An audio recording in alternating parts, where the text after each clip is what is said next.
Sejamos todos muito bem-vindos, uma boa noite a todos, aqui presentes, encarnados e desencarnados, também nossos irmãos que nos acompanham pelas redes sociais, pelo Instagram, posteriormente pelo YouTube, sejam todos muito bem-vindos.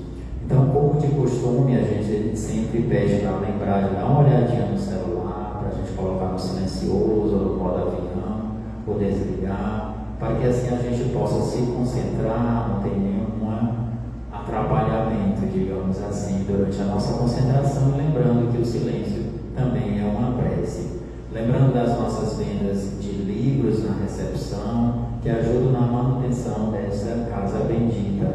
Também recebemos doações voluntárias para a sustentabilidade das nossas atividades, assim como também é possível se tornar um sócio ou contribuinte efetivo da nossa casa. Mais informações na recepção. As atividades de exposição. Temos a Evangeloterapia toda quarta-feira, como está acontecendo agora, às 19 horas, se inicia, e palestras públicas todos os sábados, às 18h30. Também estamos recebendo sugestões e indicações para os temas abordados nas nossas palestras. Algo que você queira, gostaria de ouvir, gostaria de saber, pode fazer sua sugestão e procurar na recepção que será anotada.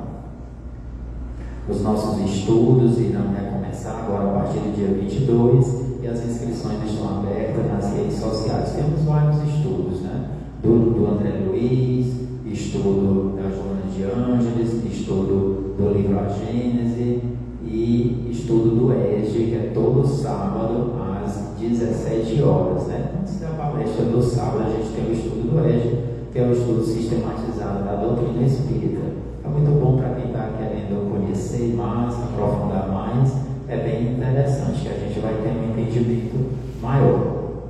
Pessoas que estão em tratamento do passe, lembrar de passar na recepção para confirmar a continuidade do tratamento. O atendimento fraterno acontece todos os sábados a partir das 18h30 e quarta a partir das 19 horas com agendamento na recepção.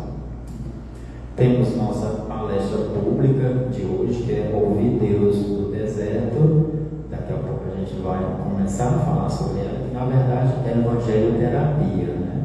E antes de a gente começar a nossa Evangeloterapia, a gente vai fazer a leitura do livro Minutos de Sabedoria, de Carlos Torres Pastorino, e ele nos fala o seguinte, no item 245: mantenha sua mente limpa de qualquer pensamento menos digno, só assim conservará a serenidade e a paz como base da felicidade que chegará a você. O corpo é o reflexo da mente, e a mente é o reflexo de nossa alma, que é o nosso verdadeiro eu. Pense coisas nobres e elevadas, e seu corpo manterá inalterável a saúde, trazendo-lhe a felicidade que tanto almeja. Então, com essas palavras do Carlos Torres Pastorino, e elevando os nossos pensamentos, quem assim desejar pode fechar os seus olhos para que a gente possa fazer a nossa prece inicial. Então podemos mentalizar o rosto sereno do Cristo Jesus, nosso irmão maior, pedir a espiritualidade bendita desta casa, que nos acolha em nossos corações, em nossas mentes, que possamos acerenar, acalmar o nosso espírito, para que assim possamos ouvir o que Deus quer nos falar no dia de hoje, em cada coração, pessoalmente, intransferível para cada um de nós. Mestre Jesus, irmã Chica querida, nos protege, nos guia, ilumina os nossos passos hoje e sempre. Que assim seja, graças a Deus.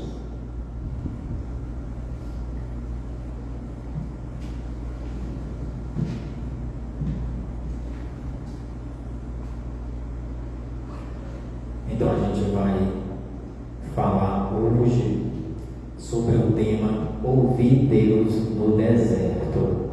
Quando a gente ouve essa palavra, quando a gente ouve falar em deserto, a gente já pensa logo no deserto físico, que é muito bom para a gente poder ter toda uma referência. Então vamos conversar sobre um tema que toca profundamente a nossa vida, ouvir Deus no deserto. imaginamos em um lugar seco, silencioso, solitário e difícil de atravessar, ou seja, um local bem hostil. Quando a gente imagina um deserto, a gente pensa que não vai conseguir atravessá-lo. Mas será que existem desertos dentro de nós? Com todas essas características que a gente falou, com todas essas hostilidades, onde a gente fica sozinho e é difícil essa travessia? Oramos e parece que Deus não responde. Tem alguns momentos que a gente faz prece e nada muda, tudo continua como está. Aí a gente apela para o irmão, ou reza por mim, ora por mim, que eu estou precisando disso, e nada muda, Parece que Deus não está ali se importando com a gente. Então pedimos uma solução e ela não aparece. Esperamos uma mudança e nada acontece. O que será que acontece? Por que acontece isso? De a gente querer tanto uma coisa e ela continua do mesmo jeitinho, como está lá.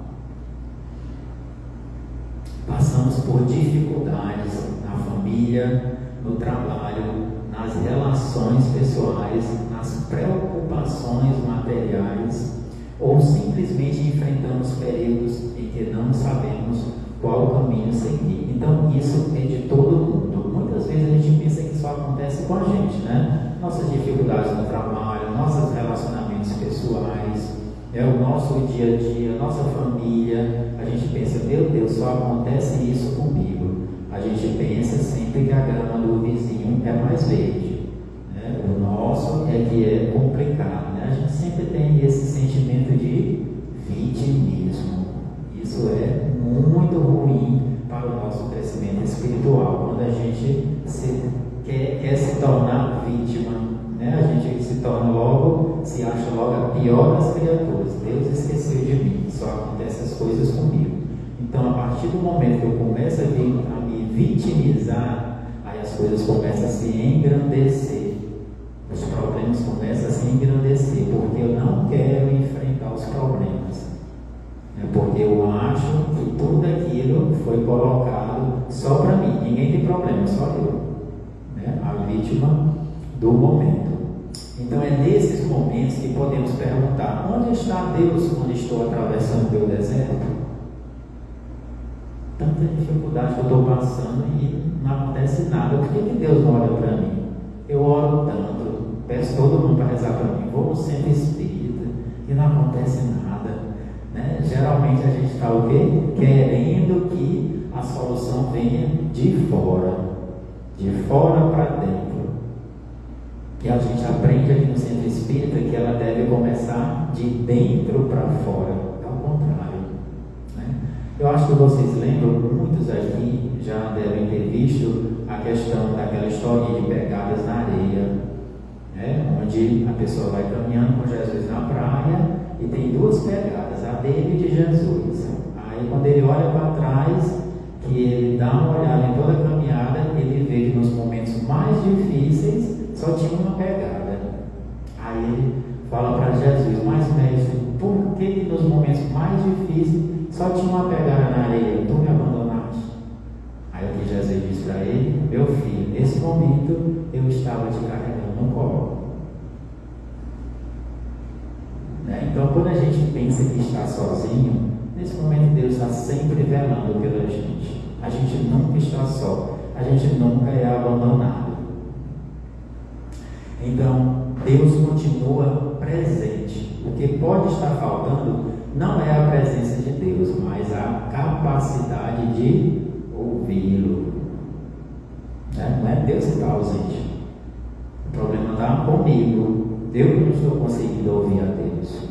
O deserto pode ser um lugar de silêncio, e o silêncio, quando bem aproveitado, pode nos ensinar a escutar. Mas como é que eu vou escutar no silêncio? Você está em silêncio, como é que eu vou escutar? Como é que eu posso aproveitar isso? Então, o que é o deserto em nossa vida? O deserto ele pode representar as dificuldades e as provas que encontramos na nossa caminhada.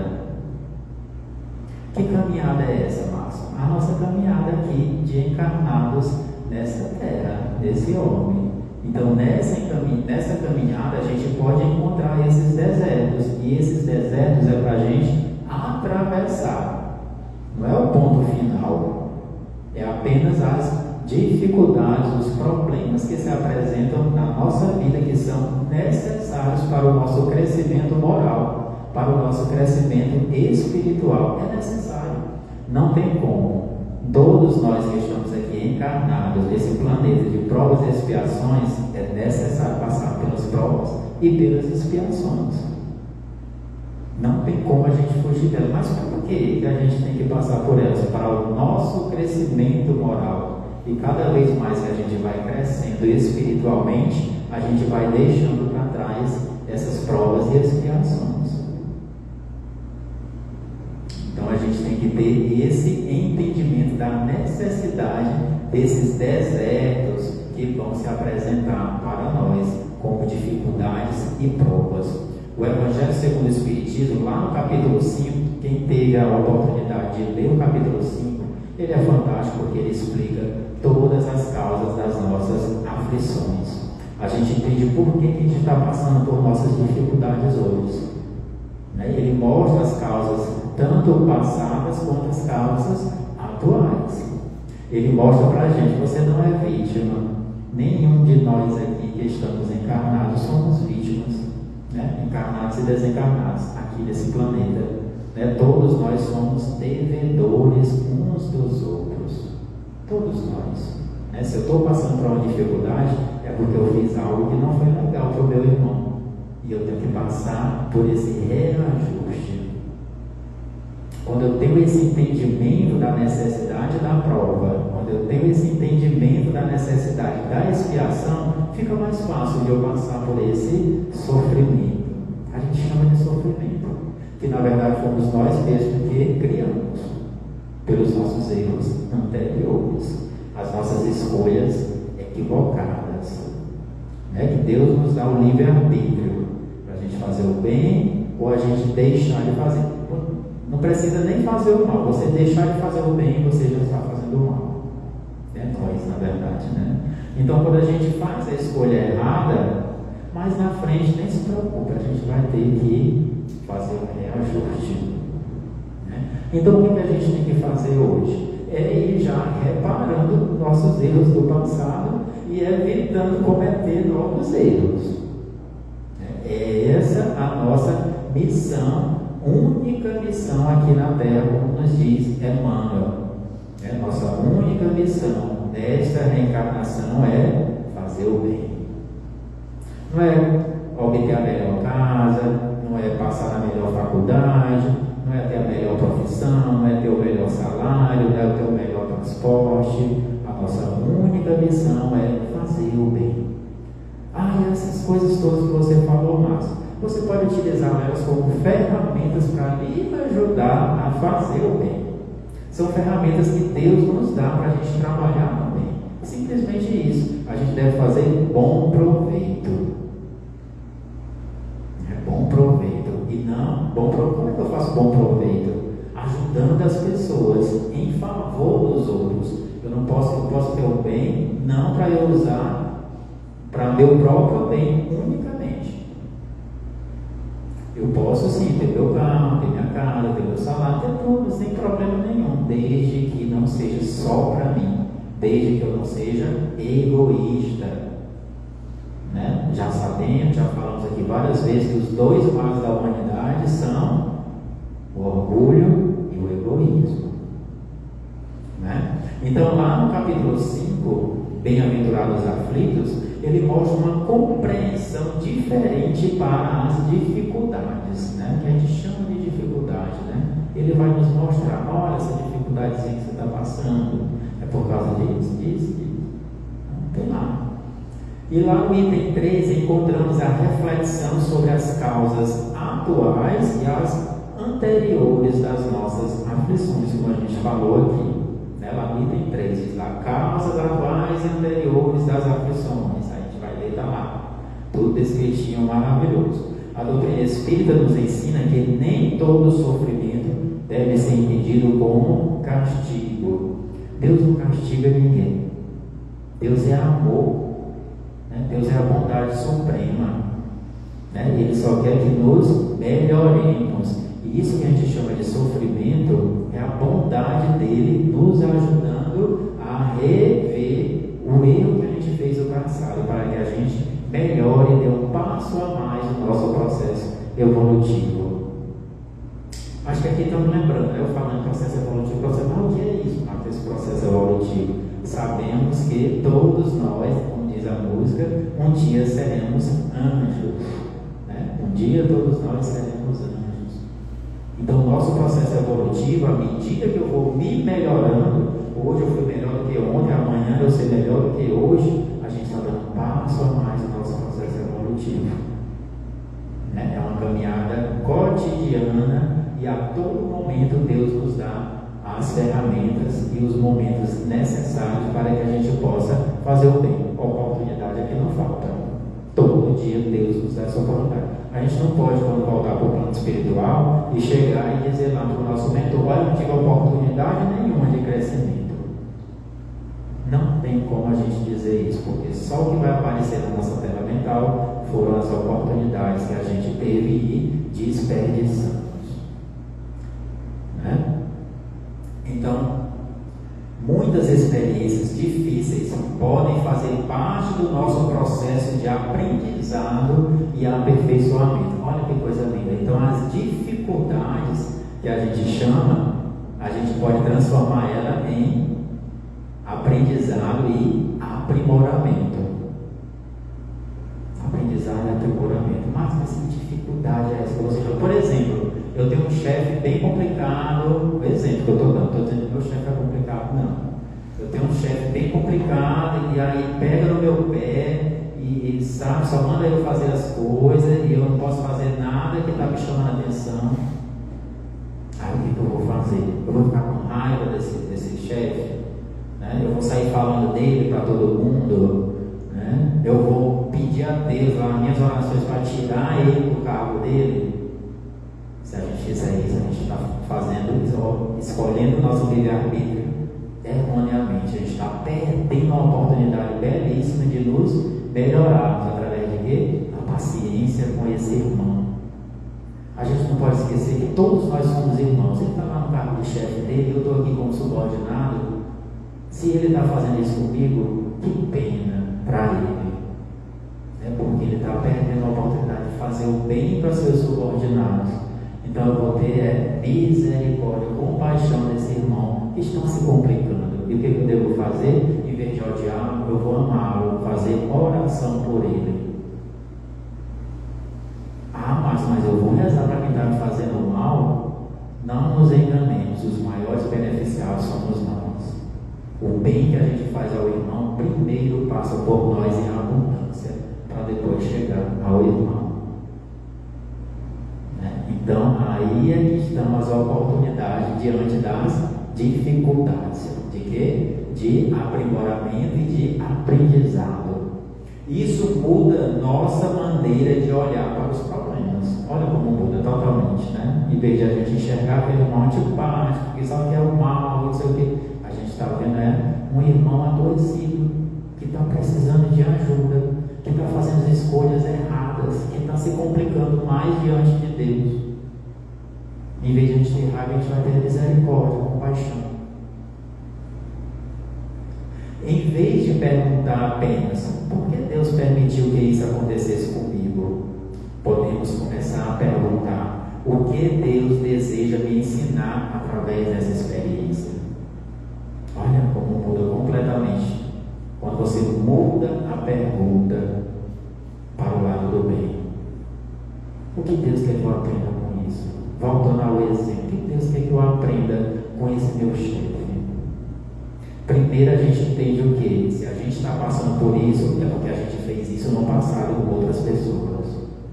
E hoje a gente está passando para a gente aprender que não devemos fazer isso com as pessoas. Segundo, para a gente aprender a ter paciência, para a gente aprender a ter humildade, para a gente aprender a ter compaixão, para a gente aprender a amar o próximo. Mas no inimigo. Jesus também disse: lhe digo mais, amai também a vossos inimigos. É fantástico o que o Cristo nos diz para a gente fazer, para o nosso próprio melhoramento. Porque Deus, essa mudança de pergunta pode transformar a nossa maneira de enfrentar o deserto. Fica mais leve. Quando eu penso dessa forma, essa dificuldade que eu vejo lá no meu chefe fica mais fácil de eu enfrentar. Realmente se eu estou passando por isso, é o que eu mereço.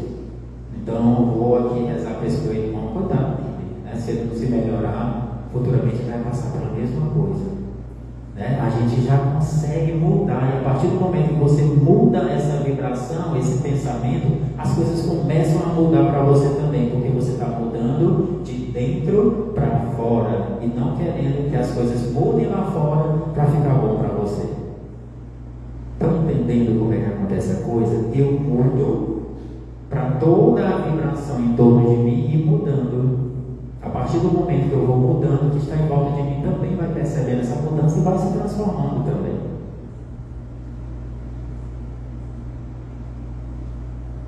O deserto deixa de ser apenas um lugar de sofrimento e passa a ser também um lugar de aprendizado.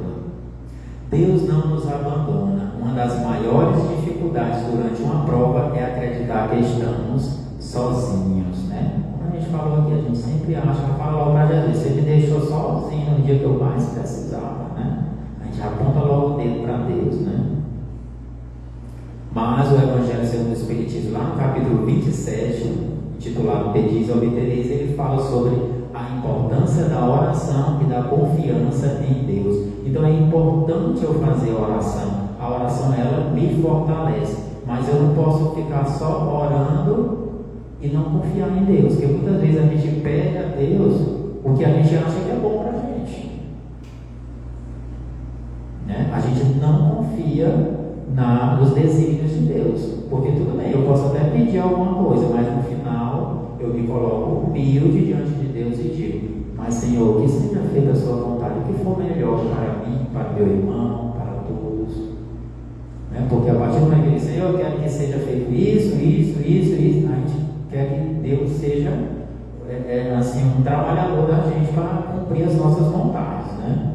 A gente coloca Deus assim lá embaixo, a gente é o chefe de Deus, né? Mas a partir do momento que eu peço, não tem problema nenhum a gente pedir, que até o próprio Cristo diz: pedis e obtereis. Mas no final eu me coloco humilde e digo: mas que seja feita a sua vontade. Aí você se humilha diante de Deus, né? A gente se torna pequeno, quem realmente a gente é, e não querer se colocar maior que Deus.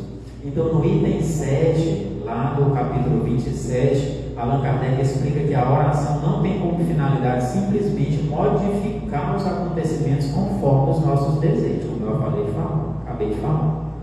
A gente quer que mude tudo ao nosso bel prazer.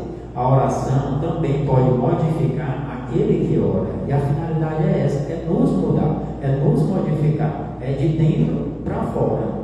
A gente é que tem que ficar melhor para o mundo à nossa volta melhorar. Quando oramos, buscamos força, compreensão, coragem e equilíbrio. Força, compreensão, coragem e equilíbrio. Então a oração a gente deve procurar essas 4 coisas: força, compreensão, coragem e equilíbrio. A oração, aliás, às vezes pedimos: Senhor, retire este problema da minha vida. É só o que a gente faz, né? Retire esse problema da minha vida. Senhor, demite esse chefe. Senhor, eu tenho esse funcionário aqui que me dá tanta dor de cabeça, eu quero ele bem longe de mim, né? E assim a gente vai querendo que Deus vá tirando os obviamente que assim está lá dele as coisas e acontecendo ao nosso desejo, né? E talvez a resposta divina venha de outra maneira: meu filho, eu lhe darei forças para atravessá-lo. Então a resposta de Deus é essa: a prova é necessária, essa dificuldade que você quer que eu tire é necessária para você criar casca, para você ficar forte, para você aprender com isso. O que eu posso lhe dar é força para você atravessar esse momento. Nada dura para sempre. principalmente quando a gente é resiliente diante do problema, que a gente aceita a situação que a gente está passando, esse problema ele se passa de forma mais suave e mais rápida. O que foi que o Cristo disse para nós? Vinde a mim, vós sobrecarregados e fatigados, que eu vos aliviarei. Não foi o que ele disse para nós? Ele não falou assim, vinde a mim que eu vou tirar todos os pesos de vocês. Não. Porque ele não pode tirar, as provas são nossas. Ele vai nos ajudar a levar esses pesos, da gente. Percebam a diferença, nem sempre Deus retira imediatamente o deserto, mas pode nos oferecer forças para caminhar por eles, atravessar todas essas dificuldades do deserto. Nem sempre Deus muda a situação, às vezes Ele começa mudando o nosso coração diante da situação. O silêncio também pode ensinar. Vivemos em um mundo cheio de barulho, Hoje, principalmente depois da internet, meu Deus, quem vive em silêncio? Depois que inventaram também isso aqui, ninguém vive mais em silêncio. Quando era um telefone fixo, ninguém achava a gente, Agora, todo lugar que a gente está, o povo encontra a gente, Muito barulho. Então, barulho das redes sociais, barulho das preocupações, barulho das opiniões, barulho da ansiedade, barulho dos nossos próprios pensamentos. É muito barulho no nosso dia a dia. E muitas vezes queremos ouvir Deus sem fazer silêncio dentro de nós. A gente não dá nem um tempinho para Deus. Deus nos dá 24 horas, a gente não tira um minuto para falar com Ele. Um minutinho a gente não concede a Deus. Muito bom a gente refletir sobre isso. Como escutar uma oração espiritual, uma orientação espiritual, quando nossa mente está constantemente ocupada? Eu estou o tempo todo preocupado com isso aqui, redes sociais, minhas preocupações, as opiniões dos outros, a minha ansiedade, o que os outros pensam. Como que eu vou ouvir Deus com tanto barulho se eu não silencio? O Evangelho segundo o Espiritismo, no capítulo 27, apresenta a oração como um importante recurso de ligação com o mundo espiritual e com Deus. Então a oração ela nos liga ao mundo espiritual e consequentemente a Deus. Mas a oração não é apenas falar, também precisamos aprender a silenciar. Porque às vezes a gente vai na oração, a gente fala. Meu Deus não fala comigo, não me diz nada, mas como você já o tempo todo fala, só fala. Não silencia, não aquieta o coração, não aquieta o pensamento, não eleva a nossa mente ao mais alto. Como que Deus vai conseguir se comunicar com a gente se a nossa mente está ocupada o tempo todo? Talvez Deus esteja falando através de uma consciência tranquila. Nós temos nossa consciência tranquila, leve, não fizemos nada para prejudicar o irmão. Deus está ali falando nessa consciência tranquila, através de uma pessoa que nos aconselha. Muitas vezes a gente não quer nem saber, a nossa opinião é a que vale, A gente é orgulhoso, não, desse jeito aí não, é desse jeito. Deus está falando com a gente está dizendo que não. Que a nossa opinião é que é importante. Através de uma oportunidade de fazer o bem, como eu falei aqui no início, temos todos os dias e várias vezes ao dia a oportunidade de fazer o bem. Ajudar alguém da família, ajudar alguém que está pedindo na porta do banco, na porta da panificadora, auxiliar um animal de rua, não poluir o meio ambiente, perdoar um irmão que lhe ofendeu. As oportunidades são inúmeras e a toda hora e a todo momento para a gente fazer o bem. E não nos enganemos mais uma vez. Esse bem que a gente faz, o maior beneficiado somos nós sempre. Os irmãos estão lá, que a gente coloca como difíceis, são utilizados como instrumento para nos ajudar a melhorar. Através de uma porta que se fecha, também Deus está falando com a gente. Meu Deus, eu perdi o emprego, meu Deus, aconteceu isso comigo, meu Deus, eu perdi isso, eu perdi aquilo. Muitas vezes Deus está retirando a gente de uma situação que poderia se complicar, ou se já estava se complicando. Às vezes uma porta que se fecha é muito importante, é um ciclo que acabou e deve começar outro. para a gente poder dar um adiantamento na nosso processo evolutivo. Através de uma porta que se abre, através de uma dificuldade que nos obriga a desenvolver uma virtude. Relembrando, o irmão que nos faz algum mal, deixa a gente chateado. Se a gente conseguir perdoar esse irmão, a gente desenvolve uma virtude: amor, misericórdia, compaixão, caridade. A gente começa a rezar por ele. Então essa dificuldade vai fazer eu desenvolver uma virtude, ou mais de uma virtude. Então são oportunidades que a gente deve aproveitar. Olha aí, a gente está aqui transformando o nome dificuldade em oportunidade. Às vezes queremos uma resposta extraordinária, mas a resposta pode estar acontecendo de maneira simples diante de nós. De maneira mais simples, né? Deus não fica fazendo milagres, acontecimentos fantásticos, nos dando a resposta, não. É ali no dia a dia, é no nosso dia a dia. Né? Só para relembrar, só não acordar, amanhecer a gente bem, já é um milagre, né? Com saúde, com trabalho, né? Com a nossa família bem, uma casa para morar, né? São tantas benesses que a gente tem, né? Então, a imagem do deserto aparece diversas vezes nas Escrituras. Jesus também passou pelo deserto. O deserto representa um período de preparação, reflexão e fortalecimento. Eu estou passando por uma dificuldade, então Deus está me preparando para coisas maiores. Eu devo refletir nessa dificuldade que eu estou. Por que Deus está fazendo aquilo que eu estou passando por isso? Como a gente falou no início, né?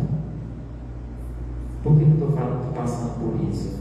E com isso eu vou criar casca, me fortalecer e ser mais forte. Aquilo que a gente já conseguiu superar, você vê que a gente passa sem dificuldade. A gente tem dificuldade numa coisa e você, meu Deus, mas como faço isso? Por que você está achando que é difícil? Aquela pessoa não conseguiu ainda superar aquela dificuldade, aquela imperfeição que ela tem. Você já conseguiu. Agora tem coisas que você não consegue e a outra pessoa consegue. Né? Então essas que a gente tem dificuldade são as nossas provas que a gente ainda tem que superar.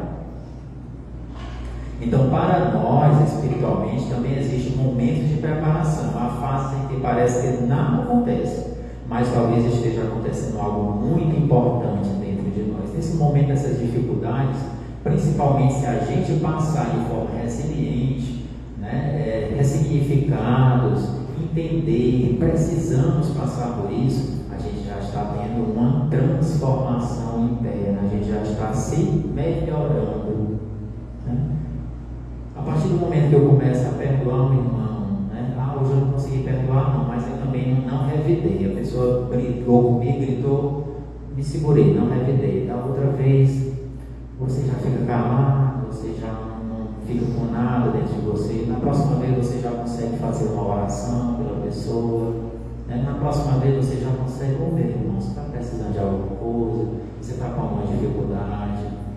Né? Cada vez mais que a gente vai praticando, a gente vai se melhorando. E é essa a intenção, né? Aos poucos a gente ir se melhorando, mas a gente tem que praticar. E essa sementinha, ela vai crescendo sem a gente perceber. Quando a gente se der conta, essa árvore já está frutificando. Então, uma semente também permanece escondida antes de aparecer. Nem todo crescimento é visível.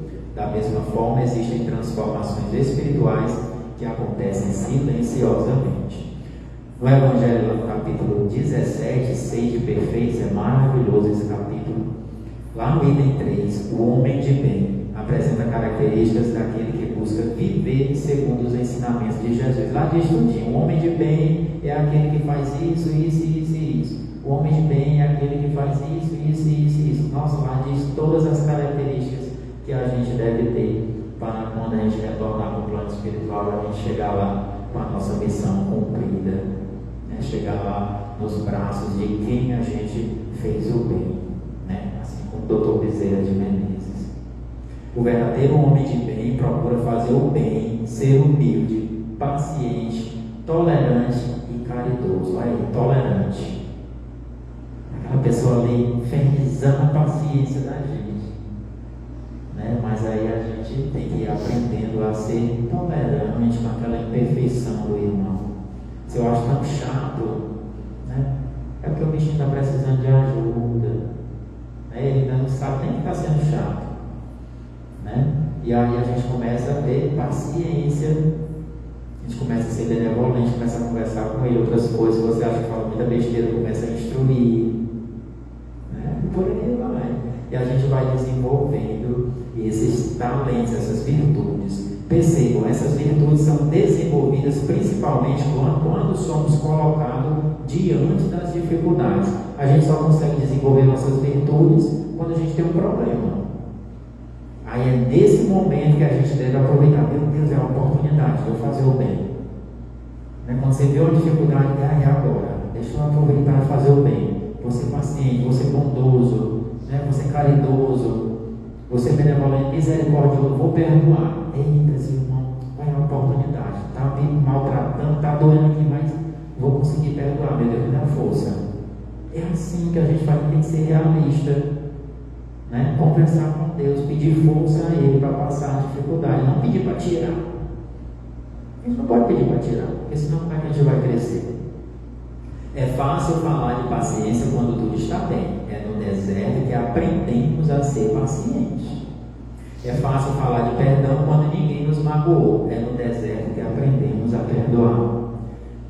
É fácil falar de fé quando tudo está dando certo. É no deserto que descobrimos a força verdadeira da nossa fé.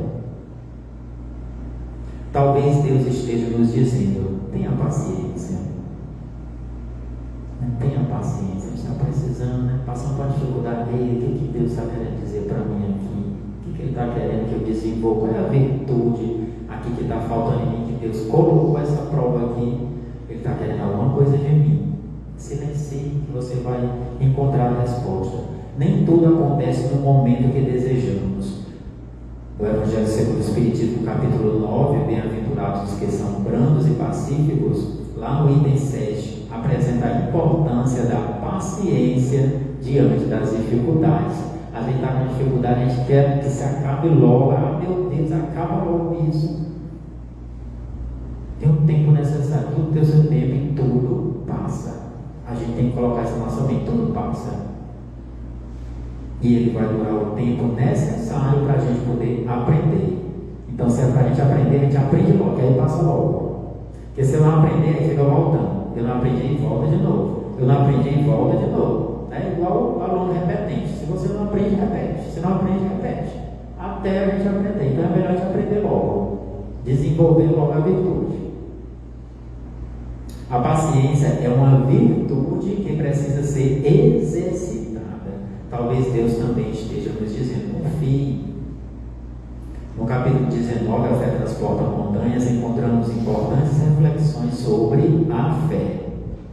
No item 3, Allan Kardec apresenta a fé como uma força capaz de enfrentar o obstáculo. Se eu não tenho fé, na hora que tem uma pedrinha na minha frente, eu vai dizer: não consigo não. Que dificuldade, como é que eu vou atravessar essa pedra enorme? Sendo que a pedrinha é desse tamanho.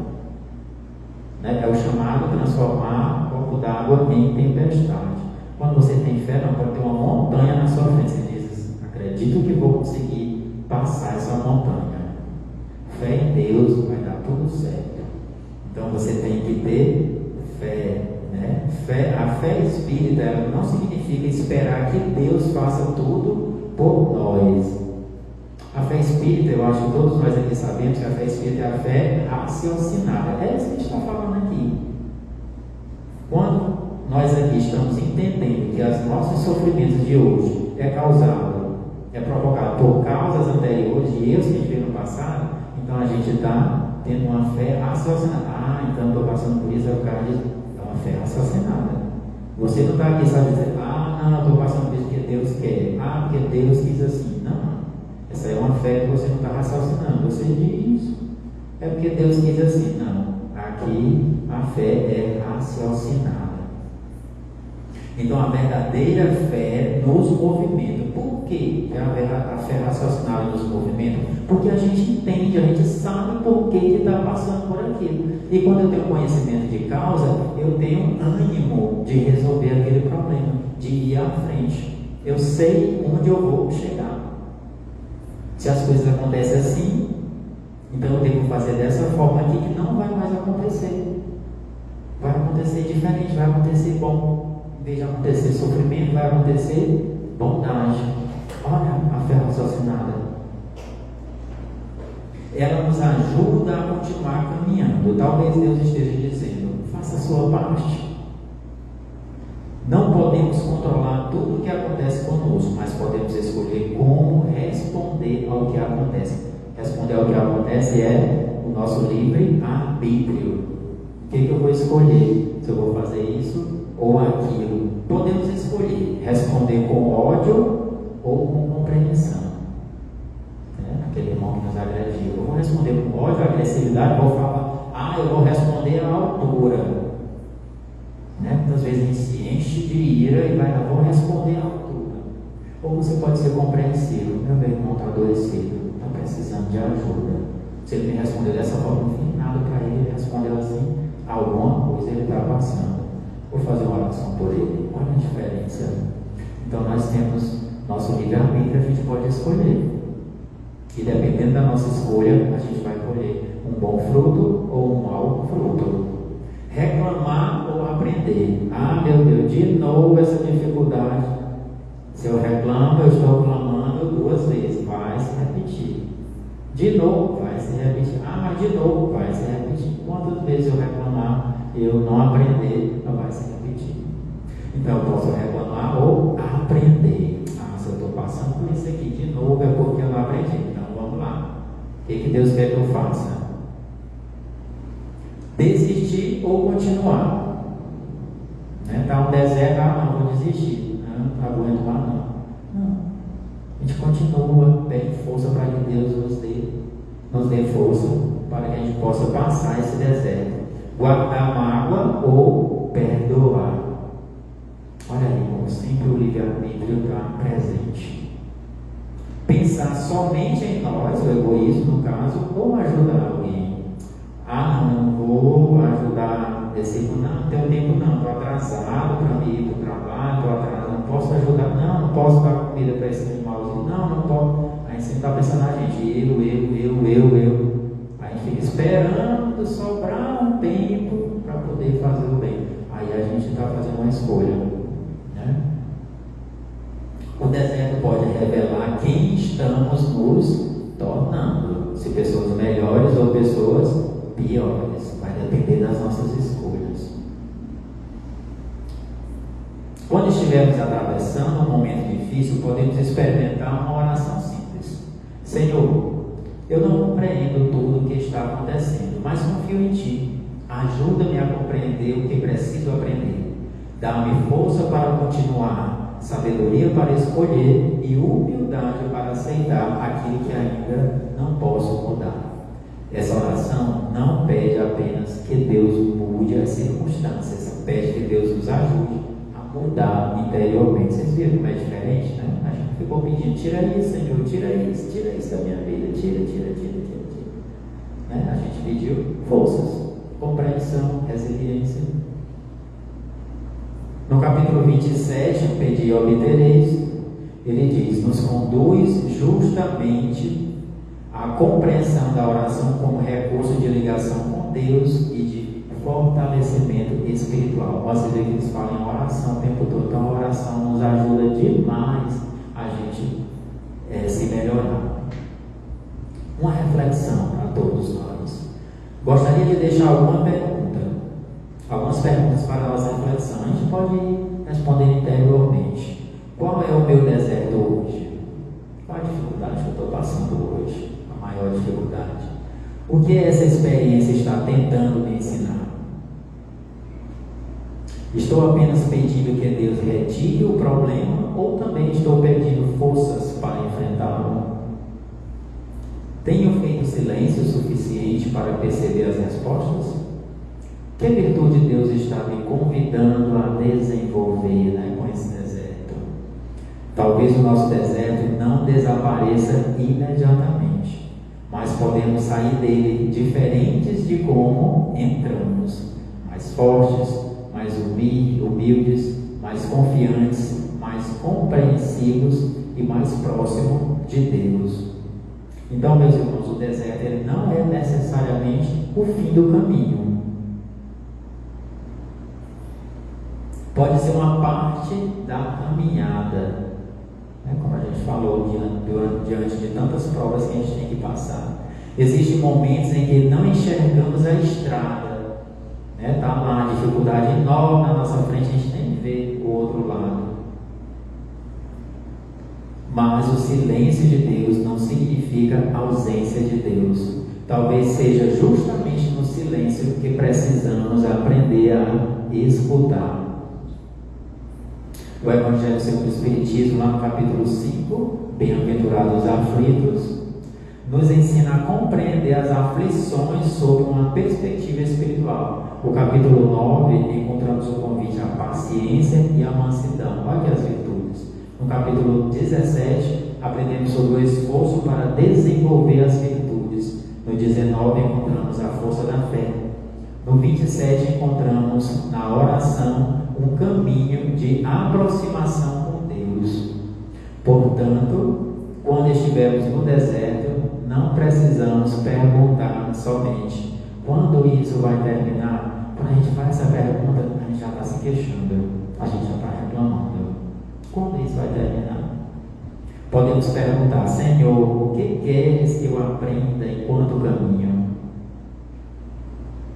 Porque talvez o maior milagre não seja Deus retirar imediatamente o nosso deserto, talvez seja transformar-nos enquanto passamos por ele. Claro, Deus quer nos transformar com as dificuldades. Ele quer que a gente aproveite para que a gente se melhore. Que possamos aprender a ouvir Deus não apenas quando tudo está tranquilo, mas também quando a vida nos convida ao silêncio. Que a nossa fé seja suficientemente forte para continuar caminhando e que mesmo no deserto possamos perceber: Deus nunca deixou de caminhar conosco. Muito obrigado, que Jesus nos abençoe e nos fortaleça. Então vamos fazer nossa prece final. Fechemos nossos olhos, quem assim desejar. Agradeçamos ao Cristo Jesus por essas palavras benditas que Ele quis compartilhar conosco hoje, colocando essa semente em nossos corações e que possamos, a partir deste ensinamento, mais essa fé raciocinada, colocarmos em prática tudo isso que foi aprendido no dia de hoje. Que possamos, Senhor, ser luz para os nossos irmãos, que possamos compreender que fazemos parte da família universal e que cada irmão faz parte desta família. Mestre Jesus, irmão amado, te pedimos ainda que fique conosco ainda nos trabalhos de hoje, irmã Sheila querida, Dr. Bezerra de Menezes, que assim seja, graças a Deus. Nossos irmãos que nos acompanham nas redes sociais podem ficar com o passe no link, e nós que estamos aqui vamos para o momento